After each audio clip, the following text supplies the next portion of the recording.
وہاں کون تھا جو پلٹ کر مجھے جواب دیتا؟ البتہ اس پرہول محیط سے ذخیرے کے رینگنے، اڑنے اور چلنے پھرنے والے حشرات الارض اور دیگر جانداروں نے میرے آواز کے جواب میں اپنے رد عمل کا اظہار ضرور کیا تھا۔ ایک دم جیسے پاؤں تلے زمین کو کانپا لگ گیا ہو، تھپ تھپ تبلے سے بجنے لگے، آڑا چوتالا اڑھائی ماترے، سینے میں دل بھی بجنے لگا۔ بالکل وہی آوازیں، وہی پرہیبت اور دہشت ناک سی فضا جو آج دوپہر ادھر چھاؤنی والی پلی کے پار درخت کے نیچے پیدا ہوئی تھی۔ میں محسوس کر رہا تھا کہ یہ انبوہ عفریت لہجہ لہجہ میرے قریب تر آتا جا رہا ہے۔ میں دروازے کے سامنے سے ہٹ کر حجرے کی بغلی دیوار کی اوٹ میں ہو گیا۔ میرے خدایا، حجرے کے باہر ذخیرے کے ارد گرد سینکڑوں ہزاروں کی تعداد میں کالی کالی موٹی تازی بھینسیں، شعلے پھنکتی آنکھیں، دھواں اگلتے ہوئے نتنے، چنگاریاں چھوڑتے ہوئے کھر، بڑے غیظ و غضب کے ساتھ پھنکارتی ہوئی ڈکرا رہی تھیں۔ یوں لگا جیسے وہ سب کی سب مجھے ہی گھور رہی ہوں کہ بچو، دوپہر کو تو حافظ صاحب کی وجہ سے بچ گئے تھے، اب بچو تو جانے۔ بائیں جانب مجھے رات کی رانی کی ایک جھاڑ دکھائی دی۔ آہستہ سے پیچھے ہٹتے ہٹتے میں اس کی اوٹ میں ہو گیا۔ اب میرے سامنے تا حد نظر روشن آنکھیں تھیں جو لمحہ بہ لمحہ پھیلتے ہوئے اندھیرے میں اور زیادہ چمکدار ہو رہی تھیں۔ اچانک ایک موٹا تازہ بھینسا یا بھینس ادھر حجرے کی طرف آتی ہوئی دکھائی دی۔ مجھے یقین ہو گیا کہ اب خیر نہیں، یہ کمبخت مجھے ہی پکڑنے آ رہی ہے۔ میں نے آیت الکرسی پڑھنا شروع کر دی اور خوف کے مارے آنکھیں بند کر لیں۔ ایک بار، دو بار، اور پھر جب کئی مرتبہ میں آیت الکرسی کی تلاوت کر چکا اور بھینس کی پکڑ سے بھی بچا رہا تو میں نے آہستہ سے ایک آنکھ کا کونا کھول کر دیکھا تو وہ بھینس میری جانب آنے کے بجائے حجرے کے اندر چلی گئی تھی۔ ہائے، یہ کیا! بند دروازہ کس نے کھولا اور اس کا اندر جانے کا کیا مقصد ہے؟ ابھی میں یہی غور کر رہا تھا کہ ایک اور بھینس حجرے کی جانب بڑھتی ہوئی دکھائی دی۔ وہ بھی سر نہوڑے اندر چلی گئی۔ اب چل سو چل، یہ بھینسوں کے اندر جانے کا سلسلہ شروع ہو گیا۔ اب میں پچھلا تمام کچھ بھول کر صرف یہ سوچ رہا تھا کہ چھوٹا سا حجرہ، اب تک کئی بھینسیں سالم کی سالم اندر پہنچ چکی ہیں، اور وہ اندر پہنچ کر کہاں سما رہی ہیں، کیا کر رہی ہیں، اور کیا شاہ صاحب اور حافظ صاحب اندر ہی ہیں، اور اگر اندر ہیں تو وہ ان بھینسوں کو کہاں غائب کر رہے ہیں، جبکہ حجرے کا یہی ایک واحد دروازہ ہے جس کے سامنے سے ہٹ کر تھوڑی دیر پہلے میں اس جگہ رات کی رانی کے جھاڑ کی اوٹ میں چھپ کر کھڑا ہوا تھا۔ اب میں ذرا پیچھے کھسک بالکل عقب میں پہنچ گیا اور وہاں سے خودرو جھاڑیوں، پودوں کی آڑ لیتا ہوا ایک قدرے اونچی جگہ پہ آ گیا۔ ادھر سے میں آسانی کے ساتھ براہ راست حجرے کے اندر جھانک سکتا تھا، مگر میری یہ کوشش بھی رائے گان گئی۔ بھینس دروازے کی چوکھٹ پھلانگتے ہی جیسے غائب سی ہو جاتی تھیں، اور پھر یہی گھٹا ٹوپ اندھیرا ستا ہوا وہاں رہ جاتا۔ مایوس ہونے کے باوجود میں کافی دیر تک وہاں رکا رہا۔ اب ایک نیا مشغلہ میرے ہاتھ لگ گیا تھا۔ میں نے بھینسیں گننا شروع کر دی تھی جو گنتی سے پہلے اندر غائب ہو چکی تھی۔ انہیں چھوڑ کر 61 بھینسیں جب گن چکا تو میری قوت برداشت جواب دے گئی۔ رات اب اپنے جوبن پہ تھی، ستاروں سے بھرا ہوا آسمان، پیلا مدھم سا چاند ابھی آسمان کے مشرقی کنارے سے لگا پڑا تھا، اندھیرا ایسا کہ ہاتھ کو ہاتھ سجھائی نہ دے۔ مگر وہ جو کہتے ہیں کہ آنکھیں اور حواس جب اندھیرے کے خوگر ہو جاتے ہیں تو پھر انسان بھی سانپ، بلیوں، کتوں، چمگادڑوں کی مانند سب کچھ دیکھنے پہ قادر ہو جاتا ہے۔ چور، چوکیدار اور چاہنے والے اندھے راستوں پہ دیکھنے چلنے کے عادی سے ہو جاتے ہیں۔ یہیں بیٹھے بیٹھے مجھے یاد آیا کہ صبح چلتے وقت میں نے ناشتہ کیا تھا، پھر دوپہر کو سراہی والا دودھ پیا تھا، دوپہر اور شام کا کھانا تو کھایا ہی نہیں۔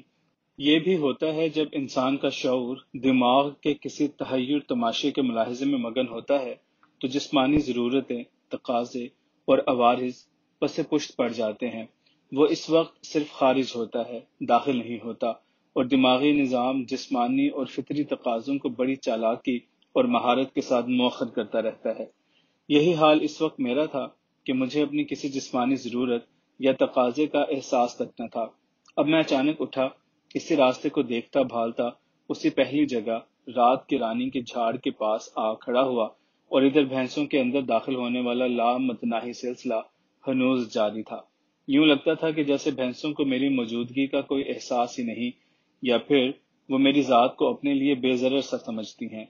اپنے اسی خیال کو مزید تقویت دینے کی خاطر اب میں اوٹ سے باہر نکل کر تھوڑا سا واضح ہو کر کھڑا ہو گیا، تاکہ بھینسیں اگر مجھے دیکھ سکتی ہیں تو دیکھ لیں، اور میں بھی اپنے بارے میں ان کا رد عمل دیکھ لوں۔ انہوں نے میرا نوٹس ہی نہیں لیا تھا۔ میں اب بالکل ہی دروازے کے بغل میں نمایاں طور پہ کھڑا تھا کہ ہو سکتا ہے بھینسوں کو اندھراتے کا مرض لاحق ہو اور وہ مجھے اندھیرے میں ٹھیک سے نہ دیکھ پاتی ہوں۔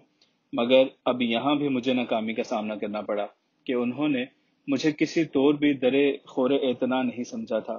کافی دیر دروازے کے پاس کھڑا انہیں کھڑے کھروں پہ حجرے میں داخل ہو کر منظر سے غائب ہوتے دیکھتا رہا۔ اب تک میرے معمولی انداز کے مطابق کوئی 300-400 گرانڈیل بھینسیں اندر پہنچ کر کہیں اڑن شو ہو چکی تھی۔ اسی دوران اندر حجرے میں جھانکنے کی بھی صحیح حاصل کی۔ اندھیرا اور بھینسوں کا تابڑ توڑ انداز میں داخل ہونا بھی مجھے کچھ دکھائی دینے میں مزاحم تھا۔ بالآخر میں نے ایک بہت بڑا رسک لینے کا فیصلہ کر لیا۔ اس حرکت سے میری جان بھی جا سکتی تھی، مگر وہی بات کہ میری پہلے ہی کون سی حرکت یا عمل ایسا تھا جس میں جان جانے کا خطرہ موجود نہ ہوتا تھا۔ درویش نے تو اپنی خواہشوں، آسودگیوں، خوش فہمیوں اور خوش گمانیوں کی طرح اپنا سر بھی کاٹ کر اپنی ہتھیلی پہ دھرا ہوتا ہے۔ اسے اپنی جان جانے کا ایسا خطرہ نہیں ہوتا جیسا کہ خطرہ دھیان جانے کا ہوتا ہے۔ دھیان ہی تو گیان ہوتا ہے۔ دھیان جب دھیرج پکڑتا ہے تو گیان گپت ہوتا ہے۔ اکثر ایسا ہوا کہ ہم اپنے بابا جی کے حضور بیٹھے ہوئے ہیں، گفتگو اور ارشاد کا سلسلہ جاری ہے، بظاہر سب ہمتن گوش ہیں، بڑی محویت اور توجہ سے نگاہیں روبرو ہیں، حاضرین کے چہروں بشروں پہ بیان اور ارشاد کے اثرات منعکس ہیں کہ اچانک بابا جی نے نعرہ لگایا، پلٹ تیرا دھیان کدھر ہے، اور بے دھیان پکڑا جاتا۔ فرمایا، سیان بھی دھیان کے محتاج ہوتی ہے، دھیان اچٹکا پھوٹا مٹکا۔ جیسے گائکی میں بے سرا تو چل جاتا ہے، بے گرا اور بے تالا نہیں چلتا، اسی طرح درویشی میں طالب یعنی مرید اگر بے دھیانہ اور بے ادب ہے تو وہ محض جنگلی پیاز کی گانٹھ اور جنگلی بیر کی گٹھلی کی مانند ہے کہ چھلکے ہی چھلکے اور گٹھلیاں ہی گٹھلیاں ہوتی ہیں۔ اب میں اس طاق میں تھا کہ جو ہی مجھے ایک بھینس کے بعد دوسری بھینس کے گزرنے کا درمیانی وقفہ ملے تو میں یکدم حجرے کے اندر چھلانگ لگا دوں، دیکھوں تو صحیح کہ اندر کیا ہے، حافظ صاحب اور شاہ جی کہاں ہیں، اور یہ لاتعداد گرانڈیل بھینسیں اندر پہنچ کر کس گہری کھائی میں اترتی جا رہی ہیں۔ کافی دیر ادھر کھڑا میں ان کی ٹائمنگ نوٹ کرتا رہا، لیکن کچھ پلے نہ پڑا۔ کبھی درمیانی وقفہ بڑھ جاتا اور کبھی بالکل ہی آگے پیچھے ایک دوجی کی دموں سے بندھی ہوئی دکھائی دیتی۔ اس صورت میں میرے لیے اندھے کھڈے میں چھلانگ لگانے والی بات تھی۔ بہرحال میں چھلانگ لگا کر اندر کودنے کا فیصلہ کر چکا تھا۔ اب میری گردن پینڈولم کی مانند ان کے ایک کے بعد دیگرے اندر جانے پر حرکت کر رہی تھی، اور میں کسی چیتے کی طرح اپنی پتلی پتلی ٹانگوں کو سکیڑے آمادہ پیکار تھا۔ پھر آنکھیں بند کر کے میں نے اپنے اندازے کے مطابق ایک درمیانی وقفہ تلاش کر کے زقند لگا ہی دی، اور وہی کے اندازے اکثر غلط ثابت ہوتے ہیں۔ میں دھڑم سے حجرے کے اندر عین بیچ چوکٹ منہ کے بل اوندھا جا پڑا، جبکہ مجھے دائیں کونے میں گرنا چاہیے تھا کہ میں ان کی کھرد برد سے محفوظ رہتا۔ اب میں ان بھینسوں کے خوفناک کھروں کے نیچے خود کو ٹکاٹک ہوتے دیکھ رہا ہوں۔ سر، گردن، پیٹ، کمر، ٹانگیں، کوئی جسم کا ایسا حصہ نہ تھا جو ان کی کھروں کی زد میں نہ ہو۔ آپ نے قصاب کو بغدے سے قیمہ بناتے ہوئے بارہا دیکھا ہوگا۔ بڑی مشاقی اور پھرتی سے وہ ہاتھ پانی سے بھگو کر بوٹیوں کو اکٹھا کرتے ہوئے مسلسل بغدے کی ضربوں سے قیمہ بنا رہا ہوتا ہے۔ بس یہی حشر میرے جسم کی بوٹیوں کا ہو رہا تھا، اور میں کمال بیداری اور ہوشیاری سے اپنا قیمہ ہوتا ہوا محسوس کر رہا تھا، بلکہ اپنی آنکھوں سے دیکھ بھی رہا تھا۔ ذرا تصور کریں کہ کسی نیچے پڑے ہوئے شخص کے اوپر سے وحشی جانوروں کا ریوڑ اسے روندتے ہوئے گزر رہا ہے، اور وہ شخص صحیح سلامت بھی ہے۔ یہ نہ سمجھ میں آنے والی بات میری سمجھ میں اس وقت آئی جب نادابستگی میں نے کروٹ بدل کر اٹھنے کی کوشش کی، اور میں اٹھ کر بیٹھ بھی گیا، اور پھر بیٹھا ہی رہا۔ میرے اوپر سے بھینسوں کا ریوڑ گزرتا رہا۔ میں اکڑوں بیٹھا ہوا خوب جائزہ لے رہا تھا، یا وہ سب میرا وہمہ تھا، یا پھر میرا جسم اور وجود اتنا مروق اور معرہ بن گیا تھا کہ وہ جانور نہ تو مجھے دیکھ سکتے تھے اور نہ ہی وہ مجھ سے متصادم ہو کر کوئی نقصان پہنچا سکنے پہ قادر تھے۔ وہ بغیر کسی مزاحمت آر پار ہو رہے تھے، جیسے پانی کے لیے مزاحم نہیں ہوتا، یا جیسے غیر مرئی انفاس غیر مرئی عناصر میں اپنے سال میں توڑے بغیر شعاؤں کی مانند گزر جاتے ہیں، یا یوں کہ بصارت ہوا، پانی، فضا، فاصلہ، شعائیں آتشی اور نوری مخلوق کو گزند پہنچائے بغیر کروڑوں نوری میل دور چمکتے چاند سورج ستاروں تک پہنچ جاتی ہیں۔ اب میں مزے سے کھڑا ہو گیا تھا اور اپنے دونوں ہاتھ بازو پھیلا کر سامنے بھینسوں کی طرف کر دیے۔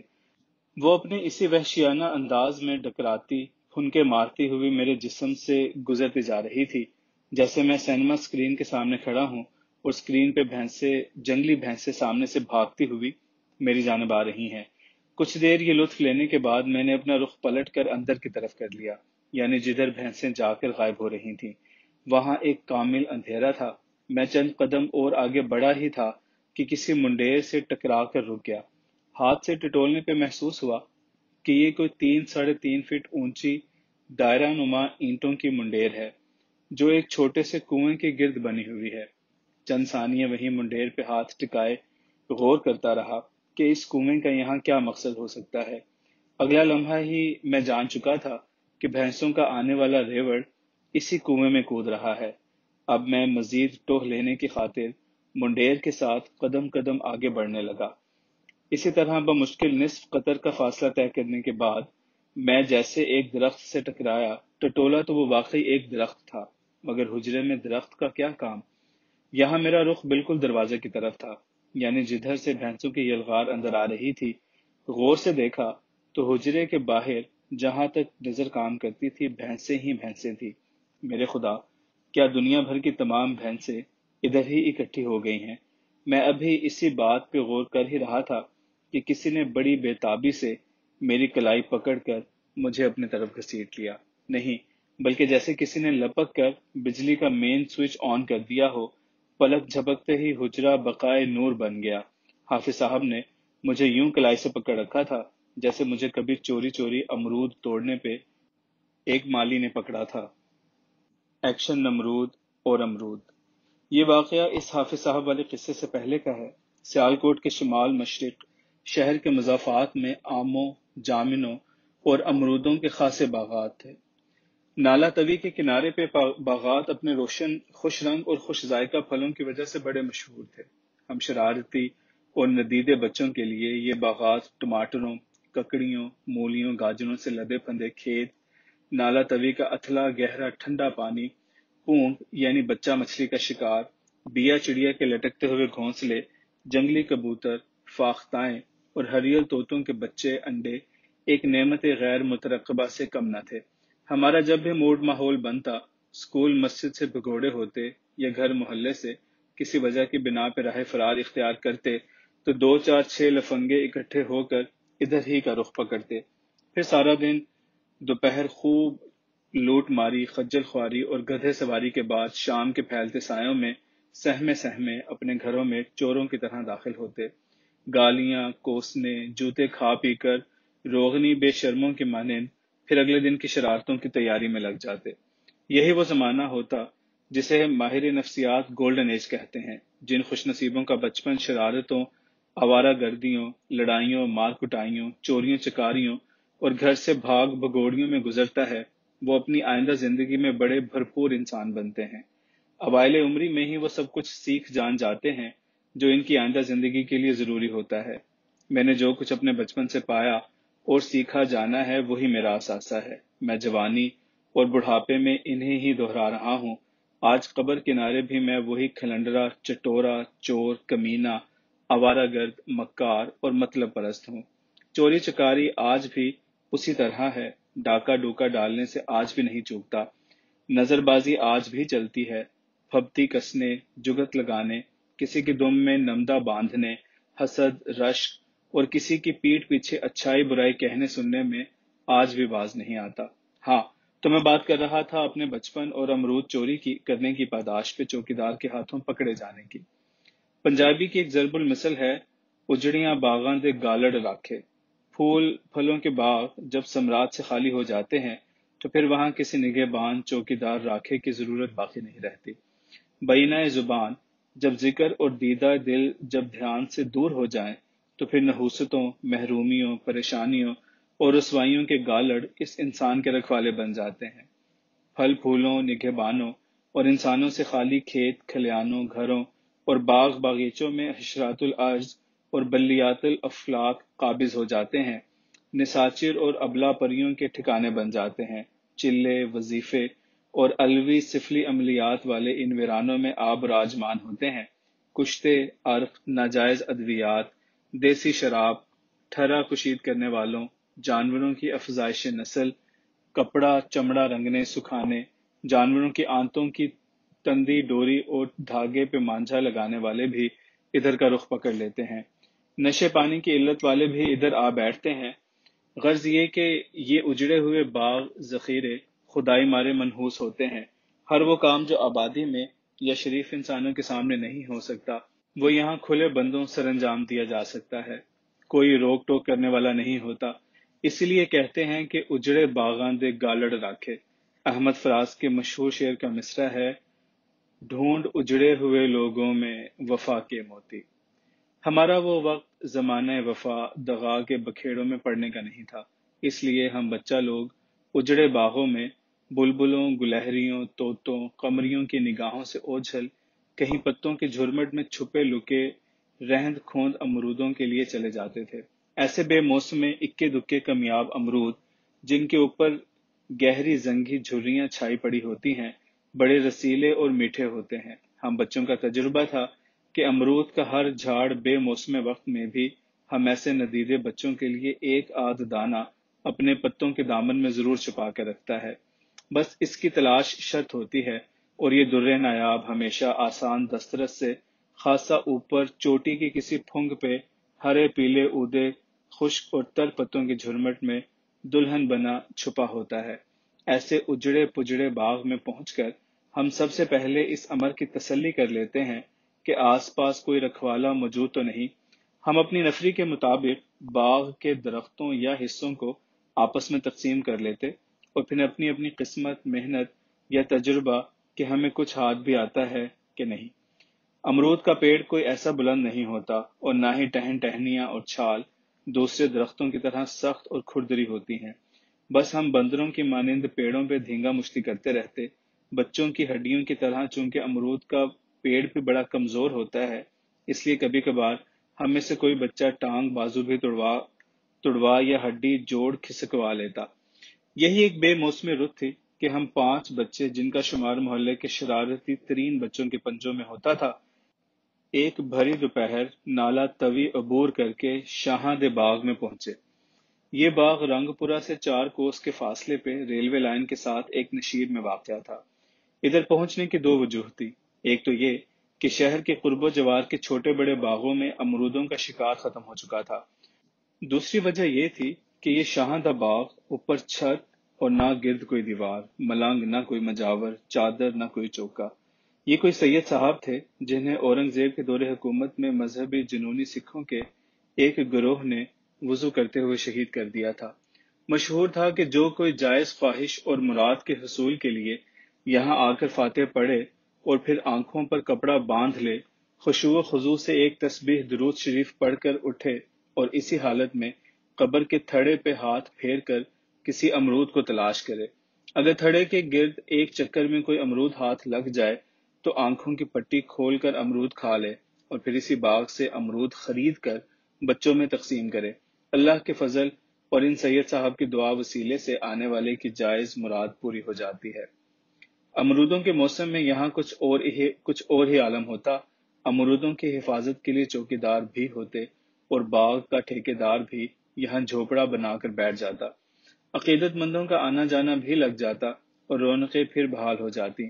اسی طرح موسم ختم ہوتے ہی ٹھیکیدار، ہانکے، چوکیدار اور مرادیں مانگنے والے بنجاروں کی طرح غائب ہو جاتے، اور پیچھے باغ میں ویرانیاں، خاموشیاں، گالڑ اور یا پھر سید صاحب رہ جاتے، جن کا دل بہلانے کے لیے کبھی کبھی ہم ایسے شرارتی ندیدے بچے امرودوں کے لالچ میں یہاں پہنچ جاتے۔ کوئی اکا دکا مسافر، راہ رو یا پھر کوئی جیتے جاگتے انسانوں کا ڈسا ستایا ہوا انسان یہاں قبر میں آسودہ لیٹے ہوئے انسان کو اپنا دکھڑا سنانے پہنچ جاتا۔ یہاں پہنچنے والے ہم پانچوں میں میری حیثیت ہاتھ کی 4 انگلیوں کے ساتھ 5ویں انگوٹھے کی سی تھی۔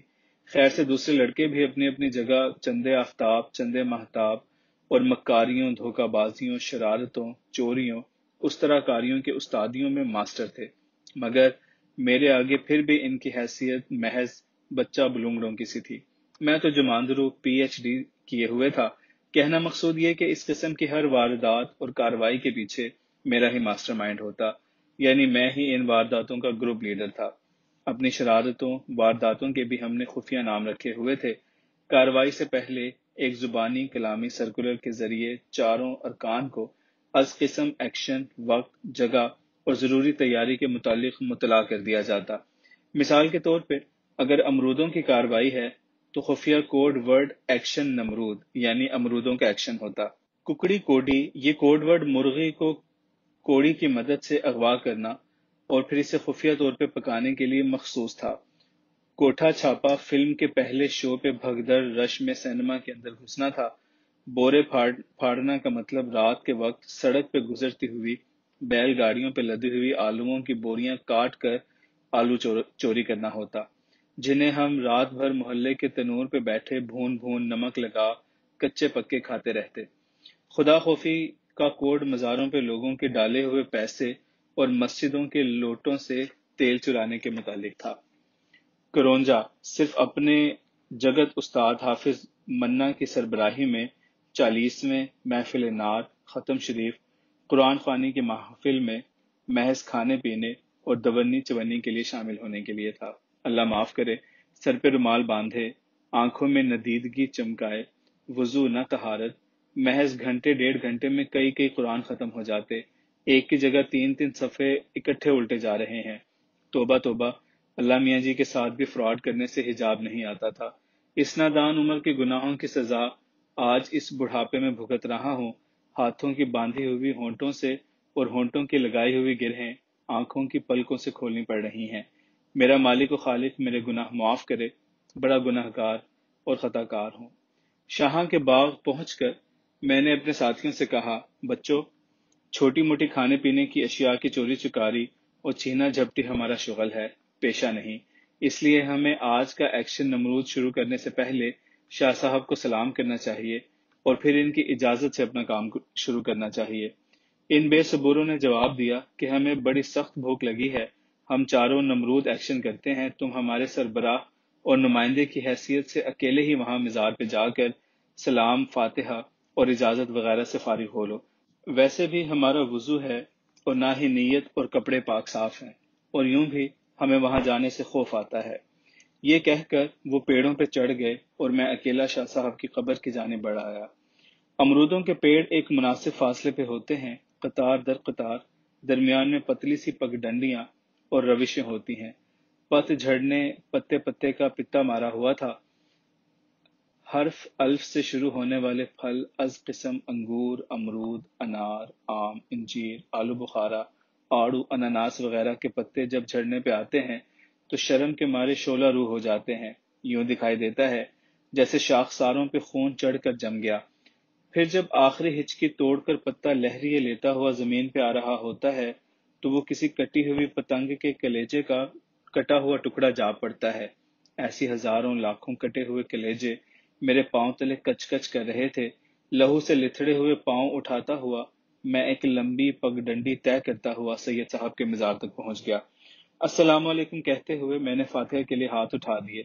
فاتحہ اور دعا کے بعد جی میں جانے کیا آئی کہ میں نے رومال نکال کر اپنی آنکھوں پہ باندھ لیا اور پھر درود شریف کا ورد کرتے ہوئے چبوترے کو ٹٹولتے ٹٹولتے ارد گرد چکر لگانے شروع کر دیے۔ چکر چیز ہی ایسے ہوتے ہیں کہ انسان چکر لگاتے لگاتے چکرا سا جاتا ہے، اطراف کی سدھ بدھ ماری جاتی ہے، دماغ گھوم جاتا ہے۔ اس لیے کولہوں اور کنویں کے سانڈ، میکے گھر کے چکروں میں پڑی ہوئی رانڈ، لگن منڈپ کے گرد بکھری ہوئی کھانڈ اور اپنے کٹم قبیلہ کی چکرداری سے نکلے ہوئے بھانڈ کی قدر و قیمت اسی لیے کم ہوتی ہے کہ یہ چکرائے ہوئے ہوتے ہیں۔ کچے پکے امرودوں کے مانند بچوں کے ذہن بھی کچے پکے لالچی سے ہوتے ہیں۔ ابھی مال و زر اور جاہ و حشمت کی چکا چوند نے ان کی معصوم سی زندگی کو حرص و طمع اور لالچ اور لوبھ سے زہر آلود نہیں کیا ہوتا۔ بچے کے سامنے 2-4 کھٹے میٹھے بیر، ایک آدھ بلبلوں طوطوں کا ٹونگا ہوا امرود، اور پاس ہی 1.25 سیر پکا سونا، آدھ پاؤ الماس اور مٹھی بھر سچے موتی رکھ دیے جائیں تو آپ دیکھیں گے کہ وہ بیر اور امرودوں پہ ہی پہلے ہاتھ صاف کرے گا، پھر اگر جی چاہے گا تو ان فضولیات کی جانب بھی دیکھ لے گا۔ میں بھی پیٹ کا پاپی اور نظروں کا ندیدہ چکر کاٹنے کے دوران درود شریف پڑھتے ہوئے امرودوں کے متعلق سوچنے لگا کہ اگر یہاں سے فارغ ہونے کے بعد سید صاحب کی دعا وسیلہ سے چند اچھے اچھے میٹھے میٹھے امرود مل جائیں تو مزہ آ جائے اور 4 یاروں میں بھی ذرا ٹور بن جائے گی۔ نادان تھا جو ایسا سوچا۔ سید لولاک صلی اللہ علیہ وآلہ وسلم اور ان صاحب مزار کے وسیلے سے اگر ہدایت مانگ لیتا تو کیا ہی اچھا ہوتا۔ بہرحال اب تو سوچ کے پرندے کو پر لگ چکے تھے اور وہ دماغ کے قفس سے آزاد ہو کر اڑ چکا تھا۔ اچانک چبوترے کو ٹٹولنے والا ہاتھ کسی نرم نرم گول سی چیز سے مس ہوا۔ چہرے پہ سے رومال سرکا کر دیکھا تو وہ ایک چھوٹا سا گہرا سرخ امرود تھا۔ امرود تھا یا گہرے یمانی، یک دانہ نایاب، سبز مخملی پتوں کے ڈھیر کے درمیان دھرا ہوا۔ اس کی انابی رنگت کی آب و تاب سے نگاہیں خیرہ ہو گئیں۔ چند لمحوں کی نظارگی کے بعد میں نے استجاب و اشتیاق سے ہاتھ بڑھا کر اسے اٹھا لیا۔ اس امرود کی مخصوص مہک نے مجھے سرشار سا کر دیا تھا۔ نعمت تو یہ کام و دہن کے لیے تھی، مگر اس سمے تو یہی محسوس ہو رہا تھا کہ جیسے یہ دولت صرف دیکھنے، سونگھنے، چھونے اور محسوس کرنے کے لیے ہے۔ پھر میں نے ڈھیر سے پتوں کو اس خیال سے ٹٹولا کہ شاید ان میں کوئی اور ایسا ہی امرود نکل آئے۔ مزید ایک خوشگوار سی حیرت سے دوچار ہوا جب میں نے وہاں پتوں میں چند اور امرود بھی دیکھے۔ ایسے خوش رنگ اور خوش نظر امرود کہاں سے آئے؟ انہیں یہاں کون رکھ گیا؟ میں گردن گھما کر ادھر ادھر دیکھنے لگا، بھلا یہاں میرے سوا اور کون ذی نفس تھا؟ میں نے پتوں سمیت امرود اٹھا کر اپنی جھولی میں بھر لیے اور چلا کشا کشا اپنے 4 یاروں کو تلاش کرنے کہ دیکھو میری جھولی میں جھانکو کیسے کیسے امرود لایا ہوں۔ ابھی بمشکل چند قدم ہی بڑھائے ہوں گے کہ کرخت سی ڈپٹ نے مجھے جیسے ایمرجنسی بریک لگا دیے۔ اوئے چور دے اگے مورا، اوتھے ہی کھلو جا۔ وہیں کھڑے کھڑے میں نے گردن گھما کر دیکھا، میرے اللہ، ایک الٹ چر چبوترے پہ امرودوں والی جگہ پہ کھڑا خشمگی نظروں سے میری جانب دیکھ رہا تھا۔ حاضرات، موکلات، ہمزاد، رجل الغیب، دسا سول، ابلا پری، پچھل پیری، ملہم غیب، جن بھوت پریت، ڈائن، خونا شام، چڑیل، چنڈال، آنکھ چرے، پرتوے، ایسے کئی ایک نام میرے مضامین میں پڑھنے کو ملتے ہیں۔ ایسے ہی الٹ چر بھی ایک رجیمی شیطانی استعانت ہوتی ہے۔ یہ ابلیسی پیکر چاہے تو زمین سے لے کر پہلے آسمان تک طویل ہو سکتا ہے اور کسی بھی مکروہ پلید جانور کے قالب میں اپنے آپ کو ڈھال سکتا ہے۔ انسانی پیکر میں ہو تو اس کا چہرہ الٹا ہوتا ہے، یعنی ماتھا ٹھوڑی کی جگہ اور آنکھیں ہونٹوں کی طرف میں ہوتی ہیں۔ یہ اپنے سر کو چاروں طرف گھما لینے پہ قادر ہوتا ہے۔ یہ عفریت اکثر و بیشتر شہداء کی قبور کے آس پاس پائی جاتی ہیں۔ یہ دراصل اس ظالم بد نصیب مرے ہوئے انسان کا بگڑا ہوا بھوت ہوتا ہے جس نے کبھی کسی وجہ سے صاحب مزار کو شہید کر دیا ہوتا ہے۔ شہید کی قبر پہ جب بھی کوئی فاتحہ، درود شریف یا قرآن پاک اصال ثواب کے لیے پڑھنے آتا ہے تو اس مردود کو بڑی اذیت پہنچتی ہے۔ ہر حرف و لفظ پہ اس پہ پھٹکار پڑتی ہے۔ اس صورت میں اس کی ہر ممکن کوشش ہوتی ہے کہ یہاں پہنچنے والوں کو ہراساں کر کے بھگا دے۔ میں بھی درود شریف پڑھتے ہوئے امرودوں کے بارے میں سوچ بیٹھا تھا۔ سید صاحب نے اپنے تصرف سے میری امرودوں سے تواضع کر دی اور میں امرود لے جا رہا تھا کہ اس نے مجھے آواز دے کر خوف زدہ کر کے روک لیا۔ اس سے پیشتر کہ میں سر پہ پاؤں رکھ کر بھاگ لیتا، وہ میرے پلک جھپکنے سے پہلے میرے سر پہ کھڑا تھا، جبکہ میں نے اسے اپنی جانب بڑھتے ہوئے بھی نہیں دیکھا تھا۔ اس نے میری سوچ سے بھی پہلے اپنے ریچھ جیسے بالوں سے بھرے بھدے ہاتھ سے میری کلائی پکڑ لی۔ بالکل ایسے ہی انداز میں میری اور کسی نے کلائی پکڑ لی تھی، مگر اس بار میری کلائی پکڑنے والا کوئی الٹ چر نہیں تھا، یہ تو اپنے پیارے حافظ صاحب تھے۔ کلائی پکڑ کر انہوں نے مجھے گھسیٹتے ہوئے اپنے ساتھ چمٹا لیا تھا۔ روشنی سے یکدم اندھیرے میں جانے سے جیسے کچھ دکھائی نہیں دیتا، اسی طرح گھپ اندھیرا اگر اچانک چندھیا دینے والی روشنی میں تبدیل ہو جائے تو انسان کو کچھ دیر کے لیے نہ تو کچھ دکھائی دیتا ہے اور نہ کچھ سجھائی۔ اس وقت میرا حال بھی کچھ ایسا ہی تھا، اگرچہ روشنی ہو چکی تھی، مگر یہ سب کچھ ایسی اجلت اور ڈرامائی انداز میں ہوا تھا کہ میں گرد و پیش سے ہی بے خبر ہو گیا۔ میں حافظ صاحب کے ساتھ چمٹا کھڑا تھا، وقت یوں جیسے تھم سا گیا ہو۔ بھینسوں کی یلغار کی دھپ دھپ، افراتفری، بھونچال سی کیفیت جیسے رک سی گئی تھی۔ جب طوفان گزر گیا تو حافظ صاحب کے ہاتھ بازوں کی گرفت قدرے ڈھیلی ہوتی ہوئی محسوس ہوئی۔ میں نے موقع پا کر ان کی بغل سے یوں منہ باہر نکالا جیسے شتر بچہ باد سموم کے گزر لینے کے بعد عافیت کی گن سن پا کر سانس روکے ہوئے اپنی تھوتنی نکالتا ہے۔ دور دور باہر کھیتوں تک کہیں بھینسوں کا نام و نشان تک نہ تھا۔ مناسب سے روشنی میں جب آنکھیں حجرے کے اندر کا جائزہ لینے کے قابل ہوئیں تو پہلا منظر جو میری آنکھوں نے دیکھا وہ مجھے دہلا دینے کے لیے کافی تھا۔ شمشاد کا ایک جوان سال درخت جس کا ایک ٹہن اسی منڈیر والے کنویں کے اوپر بڑا ہوا تھا، اس کے ساتھ شاہ صاحب الٹے بندھے ہوئے کنویں کے اندر لٹکے ہوئے تھے۔ میں یہ ہولناک منظر دیکھ کر ایک بار پھر سہم کر حافظ صاحب کے ساتھ چمٹ گیا۔